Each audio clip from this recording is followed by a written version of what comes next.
Hi, welcome to Bookie. Today we will unlock the book Creativity Incorporated, Overcoming the Unseen Forces That Stand in the Way of True Inspiration. Have you seen the animated movie Toy Story? If so, do you still remember scenes from it? With Tom Hanks providing the voice for the lead, it was the first entirely computer-animated film. On its debut in 1995, Toy Story became one of the largest Thanksgiving Day premieres in history. Audiences were not only amazed by the hilarious characters and the movie's imaginative plot. They were also awed by the innovative animation technology. Being both a commercial hit and artistic, Toy Story became a sensation at that time, garnering $358 million at the box office worldwide, the highest of the year. Time hailed Toy Story as inventive.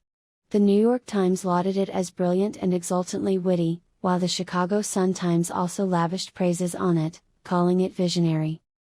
Just as Chicago Sun-Times said, this movie is indeed a visionary production. It launched a new era of animation. But do you know how they produced this landmark movie? More than 100 people on the Pixar team spent 5 years of intensive work on the 80-minute film. Over these 5 years, they rewrote the script countless times, revised the scenes, and introduced entirely new ideas, sparing no effort to resolve problems as they arose. Needless to say, creativity is the most valuable element of an animated movie. In order to foster a culture of creativity, the team's ethos is equality, treating everyone equally. And the studio fosters a relaxed working atmosphere, a mood embodied in the design of the office space. Pixar is based close to the San Francisco-Oakland Bay Bridge. The building was designed by Steve Jobs and named after him, although when Jobs died a year later, it was renamed. Outside, there are leisure facilities, a soccer field, a volleyball court, a swimming pool, and an amphitheater. The lawns adjoining these facilities become the stage for Pixar employees' social activities.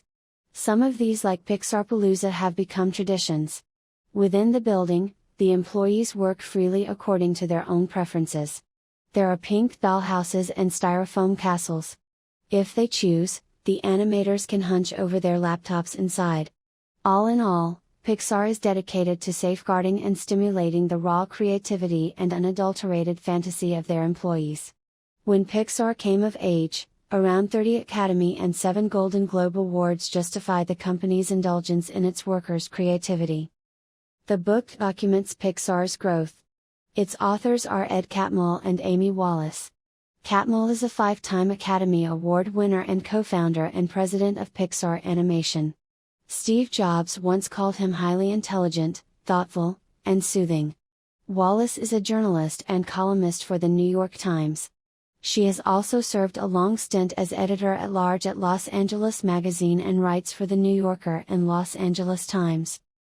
In this bookie, we will break the book's essential content into 3 parts. Part 1, Starting Out. Part 2, Protecting Innovation. Part 3, Building and Sustaining. The book tells the story of Pixar from its birth to an industry leader from the perspective of Pixar's co-founder and president Ed Catmull. The story began when Catmull was a kid. Walt Disney was his idol. His most cherished memory was waiting in front of the TV at 7 every Sunday evening for The Wonderful World of Disney. The show revealed the mystery and magic behind Disney's motion pictures. Walt Disney himself would put in an appearance and tell the audience how he and his team created vivid animated characters like Mickey Mouse and Donald Duck. And how they used the cutting-edge technologies of their time to stitch together a world of fantasy. Catmull was fascinated by the visual delights made possible by new technologies.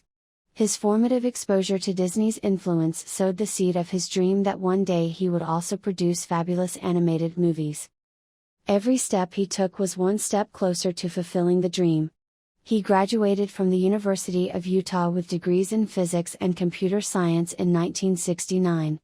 At that time, computer science was still in its infancy.